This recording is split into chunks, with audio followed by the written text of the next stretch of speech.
ഇറാനിന്റെ supreme ലീഡറായിരുന്ന ആയത്തുള്ള അലി ഖമൈനി കഴിഞ്ഞ ദിവസമുണ്ടായ American and Israel ആക്രമണത്തിൽ കൊല്ലപ്പെട്ടു. സാമ്രാജ്യത്വ വിരുദ്ധ പോരാട്ടങ്ങളുടെ ധീര പോരാളിയായിരുന്നുവെന്നും അതല്ല കേവലം ഒരു ഏകാധിപതി മാത്രമായിരുന്നു എന്നുമുള്ള ചർച്ചകൾ ഇപ്പോൾ നടക്കുന്നുണ്ട്. സത്യത്തിൽ ആരായിരുന്നു ആയത്തുള്ള അലി ഖമൈനി? 1939 ഇറാനിലെ മഷാദിൽ ഒരു മതപണ്ഡിതന്റെ മകനായി ജനിച്ച ഖമൈനി ചെറുപ്പത്തിലെ മതപഠനത്തിൽ താല്പര്യം കാണിക്കുകയും ഇസ്ലാമിക തത്വശാസ്ത്രത്തിലും നിയമത്തിലും വൈദഗ്ധ്യം നേടുകയും ചെയ്തു. ഇറാന്റെ ഇസ്ലാമിക വിപ്ലവത്തിന്റെ പിതാവായ ആയത്തുള്ള റുഹല്ല ഖമൈനിയുടെ പ്രിയപ്പെട്ട ശിഷ്യന്മാരിൽ ഒരാളായിരുന്നു അദ്ദേഹം. ഇറാനിലെ ഷാ ഭരണകൂടത്തിനെതിരെയുള്ള പോരാട്ടത്തിൽ സജീവമായിരുന്ന ആയത്തുള്ളയെ ഷായുടെ രഹസ്യ പോലീസ് സാവക് പലതവണ അറസ്റ്റ് ചെയ്യുകയും ക്രൂരമായി പീഡിപ്പിക്കുകയും നാടുകടത്തുകയും ചെയ്തിട്ടുണ്ട്. 1979 ഇസ്ലാമിക വിപ്ലവത്തിന്റെ മുൻനിര പോരാളിയായിരുന്ന ഖമൈനി വിപ്ലവത്തിന് ശേഷം 1981 മുതൽ 89 വരെ ഇറാന്റെ പ്രസിഡന്റായി സേവനമനുഷ്ഠിച്ചു. അക്കാലത്ത് നടന്ന ഇറാഖ് യുദ്ധത്തിൽ ആയത്തുള്ള ഖമൈനി തന്റെ അധികാരം രാജ്യത്തിന്റെ ഭരണ കേന്ദ്രങ്ങളിൽ ശക്തമാക്കി. 1989 ആയത്തുള്ള റുഹൈല ഖുമൈനിയുടെ മരണശേഷം ഇറാന്റെ ഭരണഘടനാ സമിതി ആയത്തുള്ള ഖമൈനിയെ ഇറാന്റെ സുപ്രീം ലീഡറായി അഥവാ പരമോന്നത നേതാവായി തെരഞ്ഞെടുത്തു. സൈന്യം, നീതിന്യായ വ്യവസ്ഥ, മാധ്യമങ്ങൾ എന്നിവയുടെ പൂർണ്ണ നിയന്ത്രണം ഈ പദവിയിലൂടെ അങ്ങനെ ഖമൈനിയുടെ കൺട്രോളിലായി.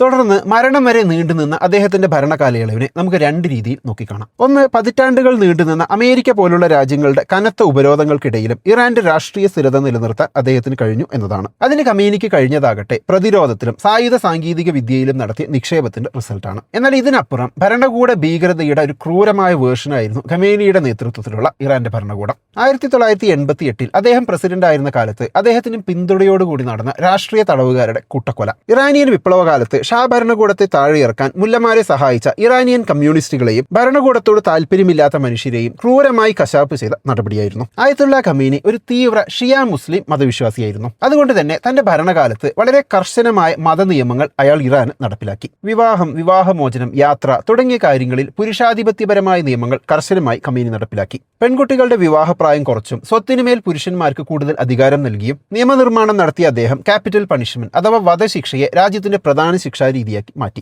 രാഷ്ട്രീയ എതിരാളികൾ, ന്യൂനപക്ഷ വിഭാഗങ്ങൾ, സ്വവർഗ അനുരാഗികൾ എന്നിവർക്ക് രഹസ്യ വിചാരണകളിലൂടെയും നിർബന്ധിത കുറ്റസമ്മതങ്ങളിലൂടെയും നിസാര കുറ്റങ്ങൾക്ക് പോലും വധശിക്ഷ നൽകുന്ന രീതിയാണ് ഖമൈനി അവലംബിച്ചത്. കുർദിഷ്, ബലൂജി, ബഹി എന്നീ ന്യൂനപക്ഷങ്ങൾക്ക് ഖമൈനി ഭരണകൂടത്തിന് കീഴിൽ തൊഴിൽ നിഷേധം മുതൽ തുടർച്ചയായ ആക്രമണ പരമ്പരകൾ വരെ നേരിടേണ്ടി വന്നു. അടുത്ത പാർട്ടിലേക്ക് പോകുന്നതിന് മുമ്പ് നിങ്ങൾക്ക് യൂസ്ഫുൾ ആയിട്ടുള്ള ഒരു കാര്യം പറയാനുണ്ട്. യുദ്ധവാർത്ത കേൾക്കുന്നത് നമുക്ക് എപ്പോഴും വിഷമമുള്ള കാര്യമാണ്. പലപ്പോഴും നമ്മുടെ പ്രിയപ്പെട്ടവരും ഇവിടെയൊക്കെ ജോലിക്കും മറ്റുമായി ഉണ്ടാകും. നമ്മുടെ പ്രിയപ്പെട്ടവരുടെ സുരക്ഷ നമുക്കെപ്പോഴും പ്രധാനപ്പെട്ടതാണ്. അതുകൊണ്ട് തന്നെ പ്രവാസികളായാലും നാട്ടിലുള്ളവരായാലും സ്വന്തം കുടുംബത്തെ സംരക്ഷിക്കാനും സ്വന്തം സമ്പാദ്യത്തെ സംരക്ഷിക്കാനും നിർബന്ധമായും ചെയ്തിരിക്കേണ്ട ചില കാര്യങ്ങളുണ്ട്. നിങ്ങളുടെ കുടുംബത്തിൽ ആർക്കെങ്കിലും എന്തെങ്കിലും വലിയ അസുഖം വന്നാൽ അതിനുവേണ്ടിയുള്ള ചികിത്സാ ചെലവ് പലപ്പോഴും നിങ്ങളുടെ മൊത്തം സേവിങ്സും അതിൽ കൂടുതലും ഇല്ലാതാക്കിയേക്കാം. കാരണം ലക്ഷക്കണക്കിന് രൂപയാണ് ഇപ്പോൾ ഹോസ്പിറ്റൽ ചെലവായി വരുന്നത്. അപ്പൊ നമുക്ക് ചെയ്യാൻ പറ്റിയ ഒരു കാര്യം നല്ലൊരു കമ്പനിയുടെ ആരോഗ്യ ഇൻഷുറൻസ് എടുത്തു വെക്കുക എന്നതാണ്. അതുപോലെ തന്നെ കുടുംബം നോക്കുന്ന ഒരാളുടെ അഭാവത്തിൽ ഫാമിലി സാമ്പത്തികമായി ബുദ്ധിമുട്ടാതിരിക്കാൻ ടേം ഇൻഷുറൻസും നിർബന്ധമായും എടുത്തിരിക്കേണ്ട ഒന്നാണ്. ഇപ്പോൾ മാസം 400 to 500 രൂപ മുതൽക്ക് ടേം ഇൻഷുറൻസ് പ്ലാൻസ് അവൈലബിൾ ആണ്. അതും ഇന്ത്യയിലെ ടോപ്പ് കമ്പനികളിൽ നിന്നും നിങ്ങൾക്ക് അവയെടുക്കാം.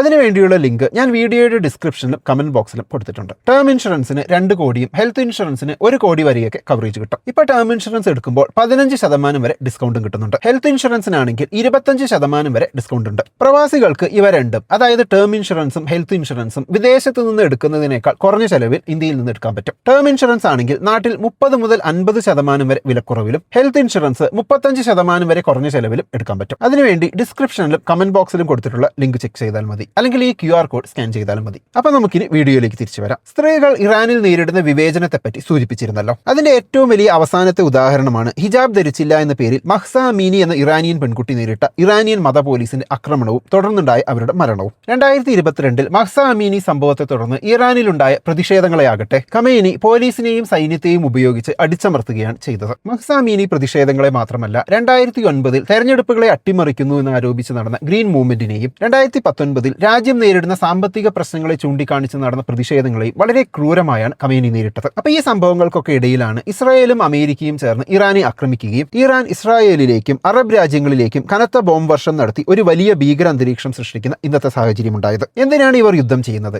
ആരുടെ ഭാഗത്താണ് ന്യായം? എന്തിനാണ് ഇറാൻ അറബ് രാജ്യങ്ങളെ ആക്രമിക്കുന്നത്? പതിറ്റാണ്ടുകൾക്ക് മുമ്പ് ഇറാനിൽ നടന്ന ഭരണമാറ്റവും തുടർന്നുണ്ടായ പ്രത്യയശാസ്ത്ര മാറ്റവും വിദേശകാര്യ നിലപാടുകളുടെ മാറ്റവുമാണ് ഇതിൽ പ്രധാന പങ്ക് വഹിക്കുന്നത് എന്ന് കാണാം. 1979 1949 മുമ്പ് ഇറാനും അവിടെയുണ്ടായിരുന്ന ഷാ ഭരണകൂടവും അമേരിക്കയുടെയും പാശ്ചാത്യ രാജ്യങ്ങളുടെയും ഒരു അടുത്ത സുഹൃത്തായിരുന്നു. എന്നാൽ ആ വർഷം നടന്ന ഇസ്ലാമിക വിപ്ലവം ഇറാന്റെ രാഷ്ട്രീയ മുഖച്ഛായ മാറ്റി. ഷാ ഭരണകൂടത്തെ അട്ടിമറിച്ച് റുഹല്ല ഖുമൈനിയുടെ നേതൃത്വത്തിൽ ഒരു ഇസ്ലാമിക മതരാഷ്ട്രമായി ഇറാൻ മാറി. അതോടെ അമേരിക്കയെ ഗ്രേറ്റ് സാത്താൻ എന്ന് വിശേഷിപ്പിക്കുകയും പുതിയ ഭരണകൂടത്തിനുള്ള അമേരിക്കൻ വിരോധം കടുത്ത ഭാഷയിൽ പരസ്യമായി തന്നെ പ്രഖ്യാപിക്കുകയും ചെയ്തു. അതോടൊപ്പം തന്നെ ഇസ്രായേലിനെ ഒരു അനധികൃത രാജ്യമായി പ്രഖ്യാപിക്കുകയും ചെയ്തു. ഈ ഐഡിയോളജിക്കൽ ശത്രുതയാണ് ഇന്നത്തെ എല്ലാ സൈനിക നീക്കങ്ങളുടെയും പ്രധാന കാരണമെന്ന് പറയാം. ഇറാന്റെ പിൽക്കാല ഭരണാധികാരിയായി മാറിയ ആയത്തുള്ള അലി ഖൊമൈനിയുടെ സായുധ മോഹങ്ങൾ ഈ ശത്രുതയെ അതിന്റെ പീക്കിൽ എത്തിച്ചതാണ് ഈ വിഷയത്തെ ബാധിച്ച മറ്റൊരു പ്രധാന പ്രശ്നം. ഇറാൻ അണുബോംബ് നിർമ്മിക്കാൻ ശ്രമിക്കുന്നു എന്ന ഭീതി ലോക രാജ്യങ്ങളെ കൂടി ഇറാനെതിരെ തിരിച്ചു. ഇറാൻ അണുബോംബ് നിർമ്മിച്ചാൽ അത് ഇസ്രായേലിന്റെ നിലനിൽപ്പിന് ഭീഷണിയാകുമെന്നും ഇപ്പോൾ നിലനിൽക്കുന്ന പാക്സ് അമേരിക്ക അഥവാ അമേരിക്കൻ ഗവൺമെന്റ് കൈയാളുന്ന ഏറ്റവും ശക്തമായ രാഷ്ട്രമെന്ന അപ്രഖ്യാപിത പദവിക്ക് കോട്ടം തട്ടുമെന്നും അമേരിക്കയ്ക്ക് അറിയാം. ഇതിനെ പ്രതിരോധിക്കാൻ അമേരിക്ക സാമ്പത്തിക ഉപരോധങ്ങൾ ഏർപ്പെടുത്തുകയും ഇറാൻ തങ്ങളുടെ സൈനിക ശക്തി വർദ്ധിപ്പിച്ച് അതിനെ നേരിട്ട് കൊണ്ടിരിക്കുകയും ചെയ്തു. ഇറാന്റെ ആണവ പദ്ധതികൾ നിയന്ത്രിക്കാൻ ലോകരാജ്യങ്ങൾ 2015 the joint comprehensive plan of action എന്ന പേരിൽ കരാറുണ്ടാക്കി. ഇറാൻ ആണവായുധ നിർമ്മാണവും മറ്റും അവസാനിപ്പിച്ചാൽ ഇറാന് മേലുള്ള സാമ്പത്തിക ഉപരോധം അവസാനിപ്പിക്കാം എന്ന കരാറിൽ നിന്നും 2018 അമേരിക്ക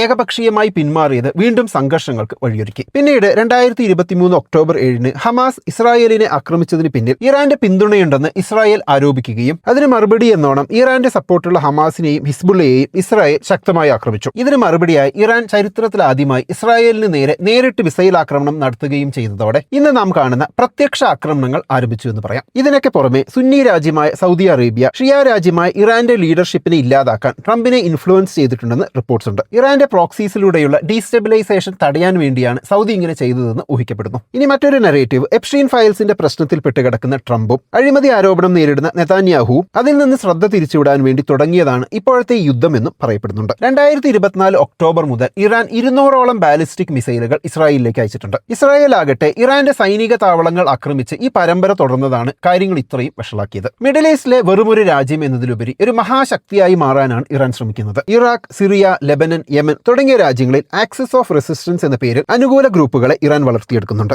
ഇതിലൂടെ സൗദി അറേബ്യയെയും ഇസ്രായേലിനെയും ഒരുപോലെ സമ്മർദ്ദത്തിലാക്കാൻ ഇറാന് സാധിക്കുന്നു. ഒപ്പം അമേരിക്കയെയും. കാരണം അമേരിക്കയുടെ ഒരുപാട് ആർമി ബേസസ് അറബ് രാജ്യങ്ങളിലുണ്ട്. അങ്ങനെ അമേരിക്കയും ഇസ്രായേലും വെച്ച അത്ര പ്രാക്ടിക്കൽ അല്ലാത്ത എല്ലാ ഡിമാൻഡ്സും ഇറാൻ നിഷേധിച്ചതോടെ അമേരിക്കയും ഇസ്രായേലും ഇറാനെ ആക്രമിക്കുകയും അതിൽ ഖമീനി കൊല്ലപ്പെടുകയും ചെയ്തു. ഇതിന് മറുപടിയായാണ് ഇറാൻ തിരിച്ച് ഇസ്രായേലിനെയും Dubai, Abu Dhabi, Bahrain, Kuwait, Saudi എന്ന് തുടങ്ങിയ അമേരിക്കൻ സൈനിക കേന്ദ്രങ്ങളുള്ള അറബ് രാജ്യങ്ങളെയും ആക്രമിച്ചത്. ഇനിയാണ് ആദ്യം ചോദിച്ച ചോദ്യം വീണ്ടും പ്രസക്തമാകുന്നത്. ഖമേനിയുടെ മരണത്തിൽ നമ്മൾ ദുഃഖിക്കണോ സന്തോഷിക്കണോ? അയാൾ ഒരു സാമ്രാജ്യത്വ വിരുദ്ധ പോരാളിയും രക്തസാക്ഷിയുമാണോ, അതോ അനിവാര്യമായ അന്ത്യത്തെ പുൽകിയ വെറുമൊരു ഏകാധിപതിയോ? ഏറ്റവും ആദ്യമായി പറയേണ്ടത് 200ഓളം സ്വതന്ത്ര രാഷ്ട്രങ്ങളുള്ള ലോകക്രമത്തിൽ എല്ലാ രാജ്യങ്ങളും നിർബന്ധമായും പാലിക്കേണ്ടത് പരസ്പരമുള്ള പരമാധികാരത്തെ അംഗീകരിക്കുകയും ബഹുമാനിക്കുകയും ചെയ്യുക എന്നതാണ്. പരമാധികാരം എന്നാൽ ഒരു രാജ്യത്തിന്റെ ആഭ്യന്തര പ്രശ്നങ്ങളിൽ തീരുമാനമെടുക്കാനും ഫോറിൻ വിഷയങ്ങളിൽ സ്വന്തമായൊരു നിലപാട് കൈക്കൊള്ളാനുമുള്ള അവകാശമാണ്. ഇതിനെ പക്ഷേ എതിർക്കാൻ തങ്ങൾക്കെന്തോ അവകാശമുണ്ടെന്ന നിലയ്ക്കാണ് അമേരിക്ക നിരന്തരം ലോക രാഷ്ട്രീയത്തിൽ ഇടപെടുന്നത്. ഇറാഖിലും വെനസ്വലയിലും ഇപ്പോഴിതാ ഇറാനിലും അവർ നടത്തുന്ന ഈ അധിനിവേശ പ്രവർത്തനങ്ങൾ തീർത്തും അംഗീകരിക്കാനാകാത്ത സാമ്രാജ്യത്വ ഭീകരവാദമാണ്.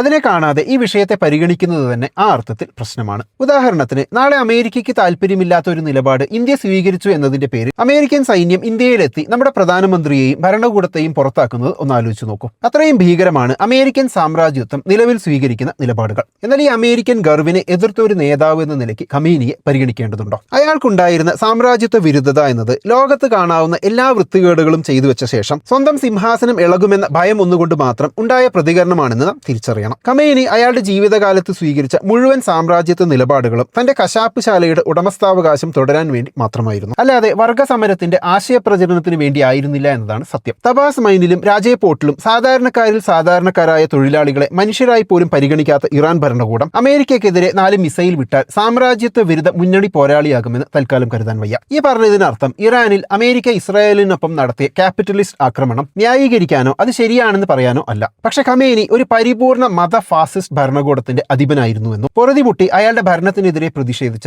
ആയിരക്കണക്കിന് ആളുകളെ ഒരു ദയയുമില്ലാതെ കൊന്നൊടുക്കിയ ആളാണെന്നും നമ്മൾ മറക്കരുത്. ലക്ഷക്കണക്കിന് ആളുകളുടെ ജീവനും ജീവിതത്തെക്കാളും പ്രധാനപ്പെട്ടതാണ് താൻ ഭരണത്തിൽ തുടരുന്നു എന്ന് ചിന്തിക്കുന്ന ഖമേനിയെ പോലുള്ള ആളുകളുടെ മരണം എന്തായാലും എന്നെ വിഷമിപ്പിക്കുന്ന ഒന്നല്ല. പിന്നെ ചിലരൊക്കെ ഫേസ്ബുക്കിലും ഇൻസ്റ്റയിലും കമന്റ് ഇടുന്നത് കണ്ടു. ഖമേനി എന്തായാലും ഓടി രക്ഷപ്പെടാതെ രാജ്യത്തിനു വേണ്ടി അവസാനം വരെ പൊരുതിയാണ് മരിച്ചത് എന്നൊക്കെ. എന്നാൽ ഖമേനിയുടെയും കുടുംബത്തിന്റെയും ലോകത്തൊട്ടാകെയുള്ള കോടിക്കണക്കിനുള്ള സ്വത്തും അവസാനം ഫോളോ ചെയ്തിരുന്ന പേടി കൊണ്ടുള്ള സെക്യൂരിറ്റി പ്രോട്ടോക്കോളും ഒക്കെ നൽകുന്നത് ആ ഒരു പിക്ചർ അല്ല. എന്തായാലും ഇത്രയും പറഞ്ഞത് രാഷ്ട്രീയമായതുകൊണ്ട് തന്നെ നിങ്ങൾക്ക് യോജിക്കാനും വിയോജിക്കാനും വിമർശിക്കാനും വിമർശിക്കാനുമുള്ള അവകാശമുണ്ട്. നിങ്ങളുടെ അഭിപ്രായം കമന്റ് ബോക്സിൽ എഴുതുമല്ലോ. പിന്നെ വീഡിയോയിൽ മുമ്പ് മെൻഷൻ ചെയ്ത നിങ്ങളുടെ സമ്പത്ത് സുരക്ഷിതമാക്കാനും നിങ്ങളില്ലെങ്കിലും നിങ്ങളുടെ ഫാമിലിയെ സാമ്പത്തികമായി സുരക്ഷിതമാക്കാനും ഹെൽത്ത് ആൻഡ് ടേം ഇൻഷുറൻസ് എന്തായാലും എടുത്തു വെക്കുക. ഇതൊരിക്കലും പിന്നത്തേക്ക് മാറ്റിവെക്കേണ്ട ഒന്നല്ല. കാരണം ഇത് നിങ്ങളുടെ ഫാമിലിയുടെ സാമ്പത്തിക സുരക്ഷയെ ബാധിക്കുന്ന ഒന്നാണ്. ടേം ആൻഡ് ഹെൽത്ത് ഇൻഷുറൻസ് എടുക്കാനുള്ള ലിങ്ക് ഡിസ്ക്രിപ്ഷനിലും കമന്റ് ബോക്സിലും കൊടുത്തിട്ടുണ്ട്. അല്ലെങ്കിൽ ഈ QR കോഡ് സ്കാൻ ചെയ്താലും മതി. അപ്പോൾ അടുത്ത വീഡിയോയിൽ നമുക്ക് വീണ്ടും കാണാം. ബൈ.